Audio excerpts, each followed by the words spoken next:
Greetings, extraterrestrials, and welcome to History for Aliens, Roman History, Episode 3, The Regal Period. Regal is defined as something being dignified, so the Regal Period is the period of kings, the period of dignity.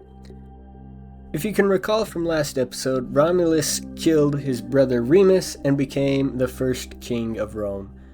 King in Latin means rex. The word rex is most commonly recognized probably from the name Tyrannosaurus rex, meaning tyrant lizard king, the king of the dinosaurs.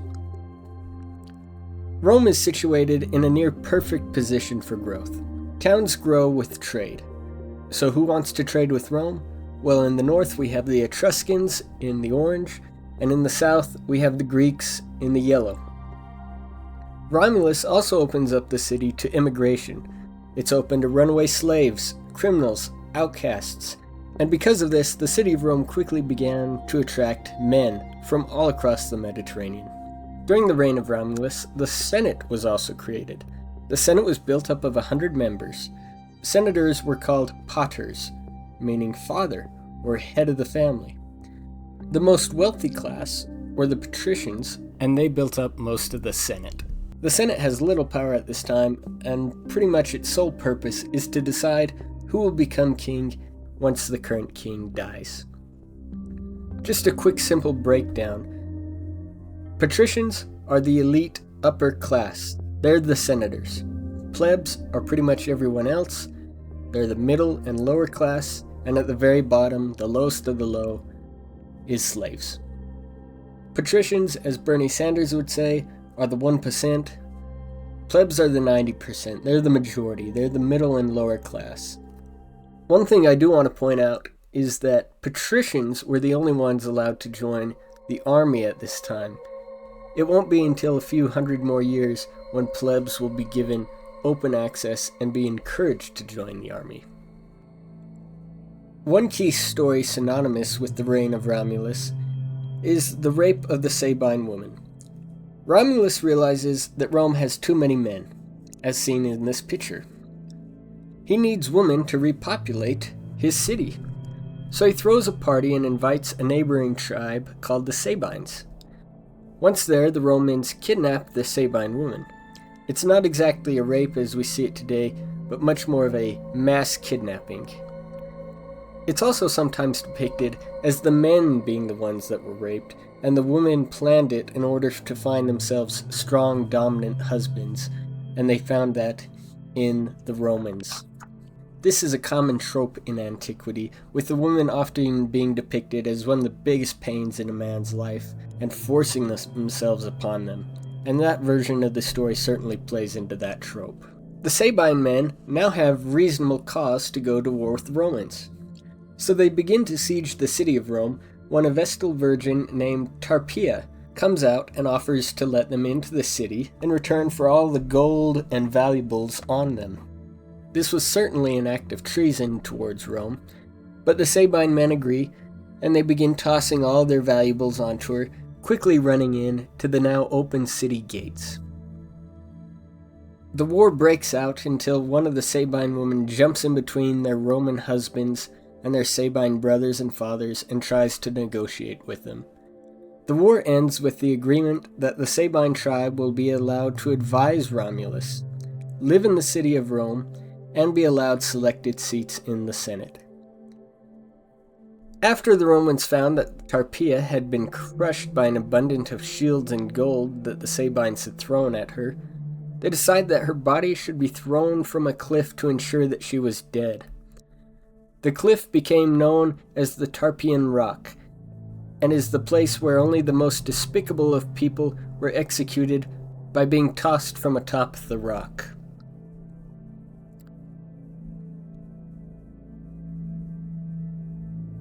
Needless to say, it's not a fun way to die. During a storm one night, Romulus is said to have simply disappeared. Confusion on his disappearance was everywhere, with many suspecting he must have been killed by an angry senator. One night, however, Proclus Julius, one of Romulus's closest political advisors, was walking through a field when he was visited by the spirit of Romulus. Romulus told Proclius that he was lifted up to the heavens to live with the gods.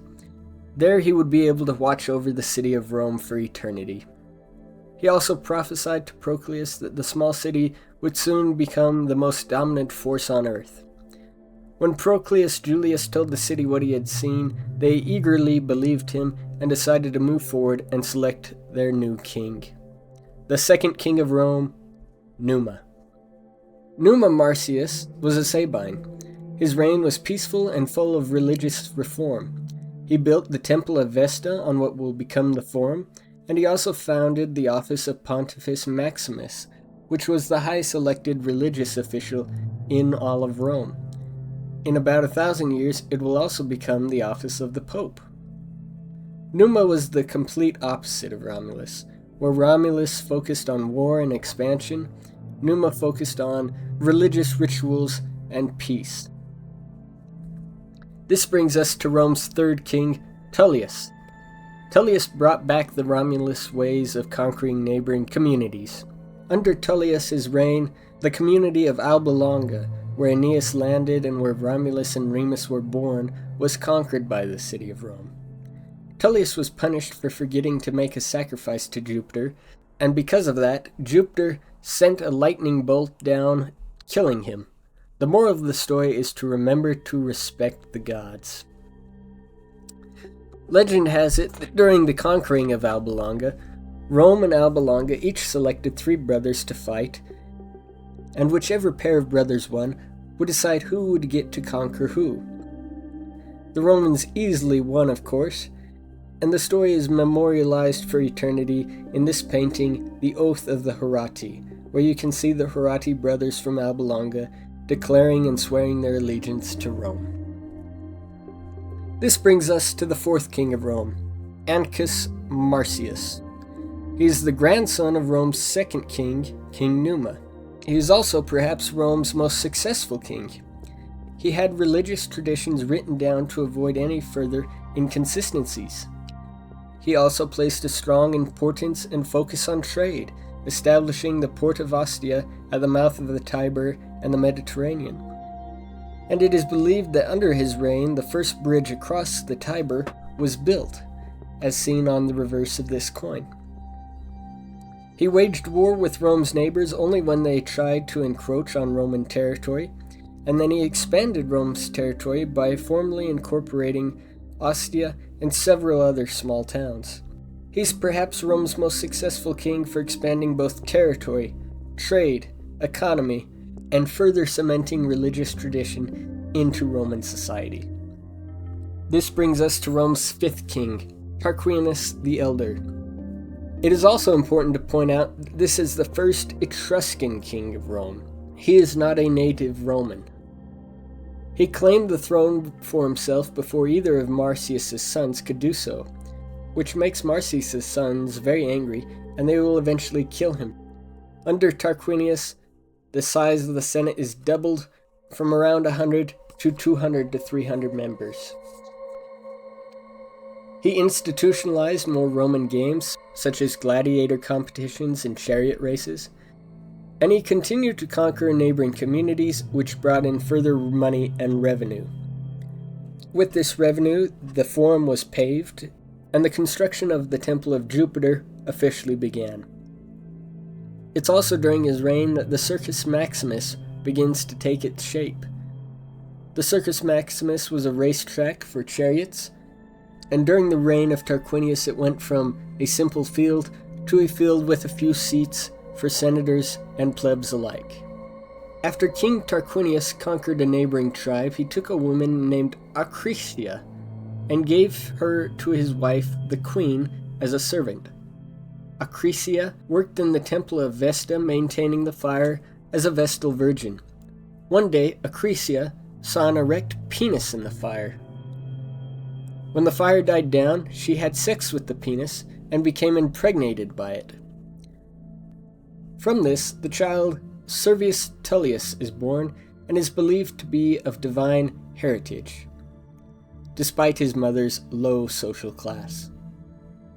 One day, while taking a nap inside the palace, the queen sees a ring of fire appear above his head without waking or harming the young Servius. The queen tells King Tarquinius of this, and Tarquinius takes note of this. As he gets older, King Tarquinius has Servius Tullus marry his daughter and names Tullus to be his future heir. Tarquinius is killed after one of the sons of the previous king sent assassins to kill Tarquinius in an attempt to take the throne for themselves, believing them to be the true king. Despite this, the throne goes to Servius Tullus, making him the 6th king of Rome and the 2nd in a row Etruscan king. Tullius's reign is most fondly remembered for the Servian constitution and the building of the Servian walls around the city of Rome. Here's just a small piece of the remaining Servian walls. The Servian walls outlined the 7 hills of Rome, and for years was one of the reasons that Rome became such a dominant force and was never seriously sieged upon. Tullus is killed by his daughter Tullia and his son-in-law Superbus. He was publicly thrown out of the Senate meeting room and then tossed into the streets, where he was beaten to death. His daughter Tullia then ran over her father's body with a chariot.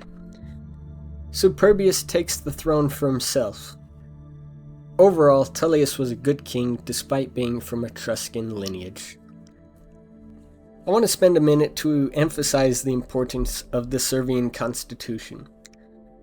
The Servian constitution was built up of several different factors, the first being a census that takes place every 5 years.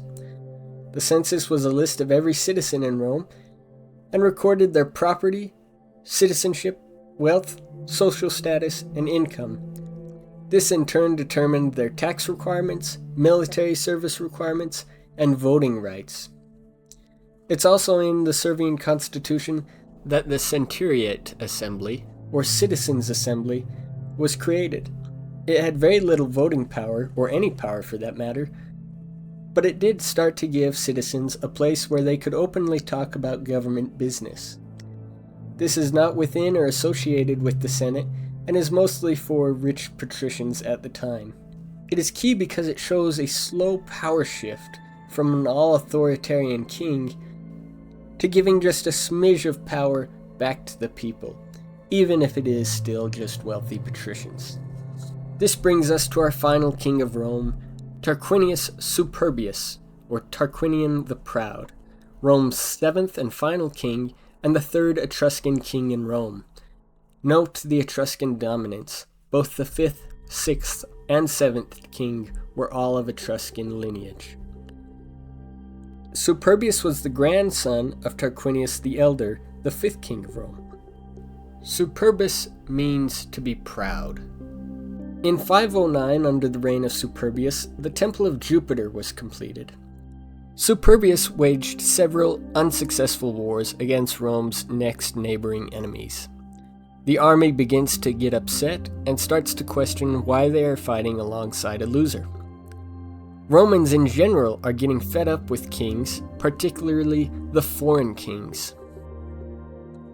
This all comes to a front when Superbus' son, Sextus Tarquinius, raped a noblewoman named Lucretia. He told her to stay silent or else he would come back and finish her off. Lucretia does not stay silent, and she stands up in front of the townsfolk one day and begins to describe in detail the raping that she endured. After the speech is complete, she stabs herself to death in the middle of the town square. Both pleb and patrician alike are upset and shocked, and determined to do something about the situation. Superbus was gone during the rape of Lucretia, and Brutus, Publius, and Collantius, the husband of Lucretia, rise up and arrange a revolt against the Roman monarchy. They have Sextus killed, Superbus driven out, and the Etruscan control and Roman monarchy is finally put into an end.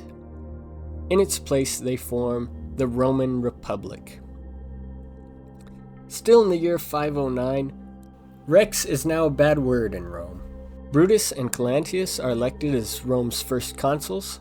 Superbus attempts to raise an army and take Rome back for himself, and at the Battle of Silvia Arcia, It's Superbus versus Brutus and Publius. Rome of course wins the battle, but it is at the cost of Brutus's life. Superbus goes into hiding and dies soon after. Publius returns to Rome with Brutus's corpse alongside him, and celebrates with the first triumph of the Republic. Triumphs are massive military parades. They require senatorial approval, and for one day only, a general and his army were allowed to march through the streets of Rome up to the Temple of Jupiter. The requirements for a triumph were simple: conquer territory, have a victory, kill and enslave lots of people. Later, arches would be constructed to celebrate and memorialize these triumphs. Here is the Arch of Vespasian. This is the map of Roman territory, with Rome being the purple. It'll soon expand far beyond this, and before you know it, Rome will have the entire Italian peninsula. And this is a simple recreation of what Rome might have looked like, from the transition of the age of the king to the new age of the Republic.